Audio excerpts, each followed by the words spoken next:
Yeah. Bonjour, je vais vous présenter comment on change son bébé. Alors pas changer le bébé, le terme c'est vrai que quand on y réfléchit, le terme est horrible. On ne change pas de bébé, on change sa couche. Donc comment allons-nous changer la couche de bébé? Alors, on le soutient. Donc toujours soutient la base, on soutient la nuque, on va le coucher, on lui parle. Je vais t'allonger pour te changer ta couche. On passe par le côté. Voilà, et là on peut le faire rouler. Alors, j'ai appris récemment que au lieu de se pencher pour avoir le contact visuel avec son bébé, quand on change la couche, ce qui peut être bien, c'est d'avoir une serviette ou un sling si on n'a rien d'autre sous la main, ou quelque chose, un tissu pour faire un boudin, pour lui caler la tête. Voilà. On lui fait un petit boudin, on lui cale bien la tête. Comme ça, il est un peu surélevé, il peut nous voir plus facilement, on capte mieux son regard. Merci la moissonneuse.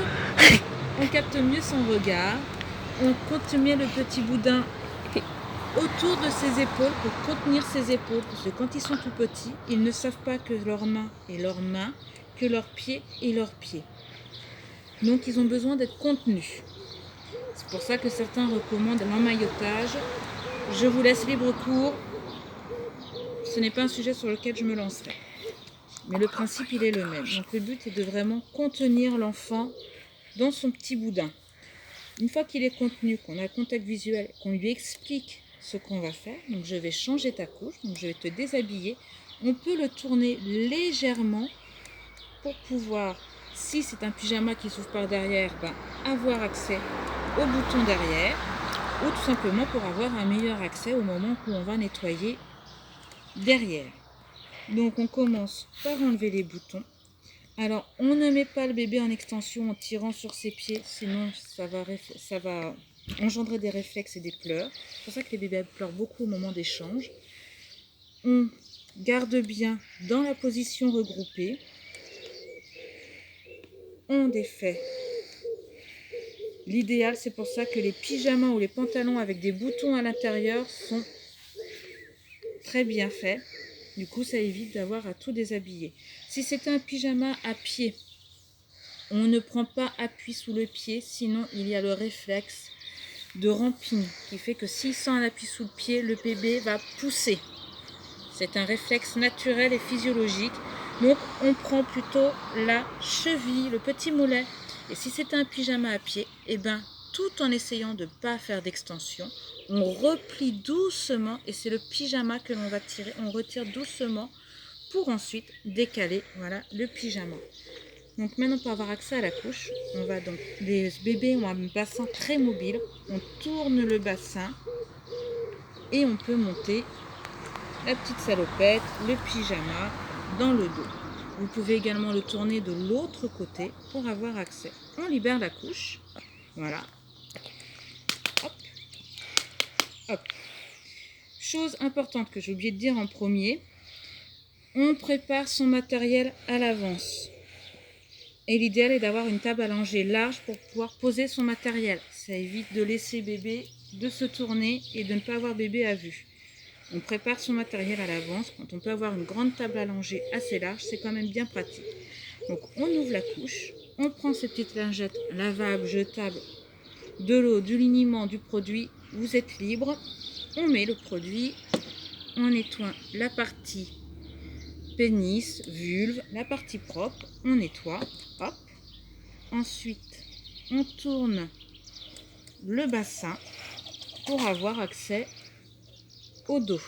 Même système, on reprend une lingette, on essuie la partie sale. Alors, préférez toujours, comme pour nous adultes, des fesses vers le haut. On va du devant vers l'arrière pour éviter d'amener, bien sûr, le caca vers le pénis ou vers la vulve. On enlève donc la couche, on la met au sale. On prend la nouvelle couche propre. Donc on fait toujours pareil. Le loulou est sur le côté. On tient bien son bassin. Voilà. On glisse la couche comme ça en roulant. Hop. L'autre côté de la couche est mis. Et on n'a plus, voilà, sans soulever la jambe, qu'à passer la couche entre les jambes. Alors, pour les couches lavables, pensez bien à mettre le pli vers le haut.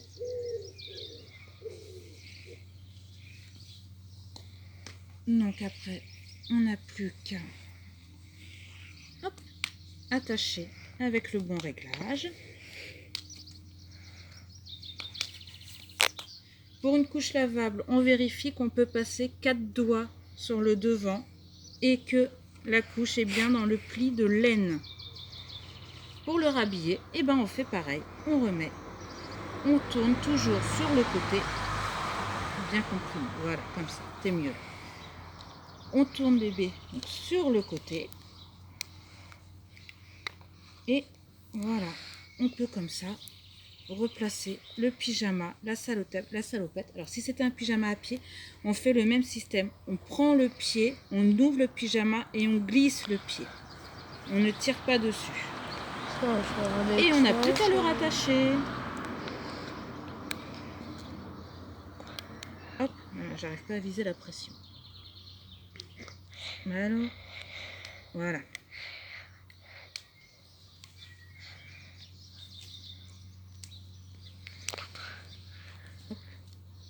Et pour rattraper bébé, et ben on fait comme pour le poser, on passe par le côté.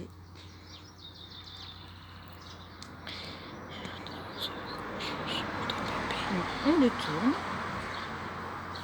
on soutient sa base, on passe au niveau de la nuque, ce n'est pas la tête qu'on vient soutenir, c'est la nuque surtout. On lui parle, on le prévient qu'on va le soulever, coucou mon bébé, et on le prend. Voilà, il a les fesses au propre. Au revoir.